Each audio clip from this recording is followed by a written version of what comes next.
catching up with an old friend, and I asked him, "Is there anything new going on? Right? What's the latest?" Right? This is a guy who's usually up to date with the market, has the most innovative things, and he said something that shocked me actually and took me by surprise. I haven't spoken to him in a while, and he goes, "I've stopped executing on new ideas. I don't be original anymore."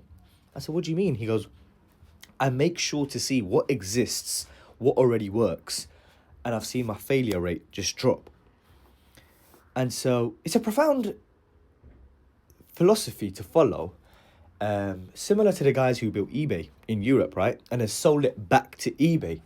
If there's a proven business model that works, and you know you've got the tenacity, grit to do the same thing and tweak it and slightly make it your own, you have to be able to steal like an artist, right? And it is actually something that even myself, I fall into the trap a whole bunch of times, is you think you need to scheme up and invent something, create and build something out of thin air. Like, you need to be the maker. Not necessarily, bro. Look at how many water bottle companies there are when you go to Tesco, right? They're not doing anything necessarily overly different. You know, you stop fooling yourself and thinking that the only way you're going to be rich is if you think of the next great app idea.